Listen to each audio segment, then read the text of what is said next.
साल 2014 यही वो वर्ष था जब नरेंद्र मोदी ने सत्ता संभाली और देश के भाग्य बदलने की शुरुआत हुई।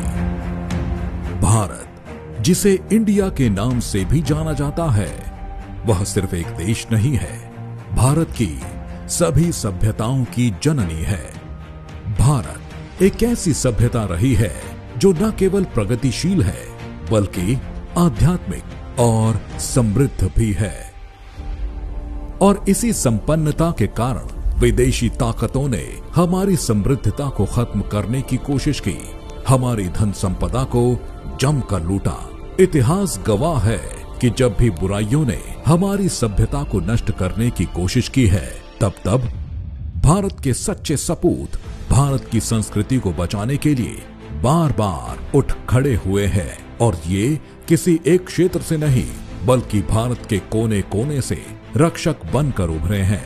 भारत के सच्चे बेटे और बेटियों ने भारत की संस्कृति और सभ्यता को बचाने के लिए अपने प्राणों की आहुति तक दे डाली। नरेंद्र दामोदर दास मोदी भारत माता के एक ऐसे सच्चे पुत्र जिन्होंने पूरे भारत को फिर से एकजुट करने की नींव रखी।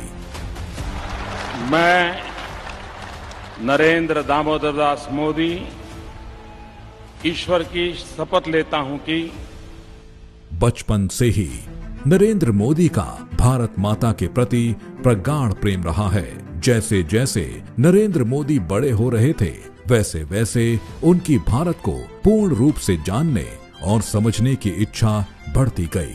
इसी कारण उन्होंने पूरे भारत का भ्रमण किया और महसूस किया कि इस देश को दो चीजों की बहुत जरूरत है, एक स्वच्छता और दूसरा गरीबी से छुटकारा। सरकार में आते ही नरेंद्र मोदी ने इन दो चीजों पर काम करना शुरू कर दिया।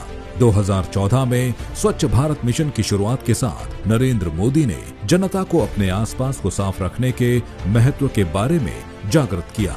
हाथ में झाड़ू लेकर एक प्रधानमंत्री ने भारतीयों को स्वच्छता की महत्ता के बारे में संदेश दिया। सभी जानते हैं कि नरेंद्र मोदी का बचपन बेहद कठिन था। उन्होंने गरीबी में जीवन व्यतीत किया था। वो जानते थे गरीबी का दर्द, वे जानते थे बिजली के बिना रहना कैसा लगता है, वे जानते थे लकड़ी के चूल्हे पर रोटी बनाने की कीमत को, वे जानते थे टपकती छत के नीचे सोने का दर्द। प्रधानमंत्री बनने के शुरुआती कुछ वर्षों में नरेंद्र मोदी ने इन सभी समस्याओं का समाधान कर दिया। उन्होंने प्रधानमंत्री आवास योजना शुरू की, जिससे गरीबों को पक्के मकान मिले, बिजली मिली तो जिंदगी से अंधेरा दूर हुआ, रसोई गैस मिली तो धुएं से आजादी मिली, घर घर स्वच्छ जल और मुफ्त चिकित्सा ने गरीबों की जिंदगी को आसान कर दिया। अपने पहले कार्यकाल में ही नरेंद्र मोदी को एहसास हुआ कि भारत को वास्तव में मजबूत इकोनॉमी बनाने के लिए हमारे मैन्युफैक्चरिंग सेक्टर का मजबूत होना बेहद जरूरी है, जिसके लिए नरेंद्र मोदी ने मेक इन इंडिया की शुरुआत की, जिसने भारत की जनता और विशेष रूप से युवाओं को अपने देश में चीजें बनाने के प्रति जागृत किया। नरेंद्र मोदी ने साफ कर दिया था कि भारत अब पूरी तरह से आत्मनिर्भर होगा और न केवल आत्मनिर्भर बल्कि बाकी दुनिया को निर्यात करने में भी सक्षम होगा। मोदी के पहले कार्यकाल की सबसे बड़ी उपलब्धियों में से एक भारत को वास्तव में डिजिटल बनाना था। यूपीआई को भारी सफलता मिली। यूपीआई से पहले भुगतान करना अपने आप में एक बड़ा काम होता था, जो नरेंद्र मोदी की दूरदर्शिता के कारण बहुत आसान हो गया। भारत को सशक्त बनाने की दिशा में आगे बढ़ते हुए नरेंद्र मोदी ने भारत की राष्ट्रीय सुरक्षा को न सिर्फ मजबूत बनाया बल्कि ईंट का जवाब पत्थर से देने का संदेश भी दिया। पाकिस्तान में सर्जिकल स्ट्राइक कर नरेंद्र मोदी ने दुनिया को नए भारत का संदेश दिया।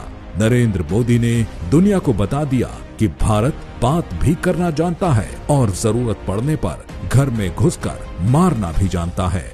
हमारे अखबार वाले भी लिखते थे पाकिस्तान के पास भी न्यूक्लियर है, तो हमारे पास क्या है भाई? ये दिवाली के लिए रखा है क्या? किसी अन्य प्रधानमंत्री ने भारत के लोगों को नरेंद्र मोदी जितना एकजुट नहीं किया। भारत की जनता ने मोदी पर भरोसा किया और उन्हें 2019 में पहले से भी अधिक प्रचंड बहुमत के साथ दोबारा प्रधानमंत्री चुना। नरेंद्र मोदी पर जनता ने जो भरोसा दिखाया वो उस भरोसे पर खरे भी उतरे। उन्होंने एक एक करके अपने किए सभी वादों को पूरा किया। कश्मीर को भारत से अलग करने वाले आर्टिकल 370 को हटाने का जो वादा नरेंद्र मोदी ने किया था उसे उन्होंने पूरा कर कश्मीर को फिर से भारत के साथ जोड़कर भारत को फिर से एकजुट करने का काम किया। नरेंद्र मोदी यही नहीं रुके, वे आगे बढ़े और ऐसा कार्य किया जो न केवल उनका वादा था बल्कि सभी भारतीयों की गहरी आस्था से जुड़ा था। मोदी सरकार के अथक प्रयासों के कारण ही 500 साल पुराना सपना पूरा हुआ और अयोध्या में राम जन्मभूमि पर भव्य राम मंदिर का निर्माण हो सका। राम जन्मभूमि पर विदेशी आक्रांताओं ने बार बार हमले किए क्योंकि वो जानते थे कि राम जन्मभूमि भारत की सभ्यता और संस्कृति के सबसे ऐतिहासिक और सबसे पवित्र स्थानों में से एक है। इसे नष्ट कर वो भारत की सभ्यता और संस्कृति को नष्ट करना चाहते थे। नरेंद्र मोदी की उपलब्धियां केवल हमारी सभ्यता के पुनरुद्धार तक सीमित नहीं है। उन्होंने विश्व स्तरीय सुरंगों, राजमार्गों, सड़कों, बुनियादी ढांचे के विकास और निर्माण के साथ नए भारत को भी ऊंचाइयों पर पहुंचाया है। मोदी सरकार में हर क्षेत्र में व्यापक सुधार हुआ है। नरेंद्र मोदी ने रेलवे, बिजली, आवास, जल जैसी हर बुनियादी जरूरतों को पूरा किया। यह मोदी की ही दूरदर्शिता थी कि भारत के लिए एक नई और भव्य संसद का निर्माण किया गया। नरेंद्र मोदी की मेक इन इंडिया पहल के कारण ही भारत मैन्युफैक्चरिंग हब बनने की दिशा में आगे बढ़ रहा है।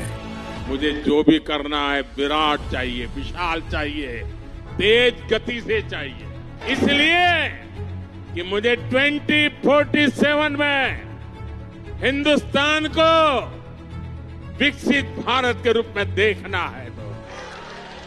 अपने पहले कार्यकाल में नरेंद्र मोदी ने विपक्ष द्वारा देश में की गई सारी गंदगी साफ कर अपने दूसरे कार्यकाल में एक गहरी नींद में सोई सभ्यता को पुनर्जीवित करने का कार्य किया। और अब नरेंद्र मोदी भारत को दुनिया में नंबर 1 बनाने की दिशा में कार्य कर रहे हैं। मोदी विकसित भारत चाहते हैं, भारत जो दुनिया की शीर्ष 3 अर्थव्यवस्थाओं में अपनी जगह बनाएगा। ये विकसित भारत इतना मजबूत होगा कि देश छोड़ने वाले सभी भारत लौटेंगे और यहाँ अवसर तलाशेंगे और अपने देश एवं उसकी समृद्ध सांस्कृतिक विरासत पर भी गर्व करेंगे। भारत को सुपर पावर बनने के लिए हमें संयुक्त राष्ट्र सुरक्षा परिषद में एक स्थायी सीट की आवश्यकता है और केवल नरेंद्र मोदी ही एक ऐसी शख्सियत हैं जो भारत को यूएनएससी में स्थायी सीट दिला सकते हैं। नरेंद्र मोदी का विजन है कि आधुनिकता और परंपरा साथ चले।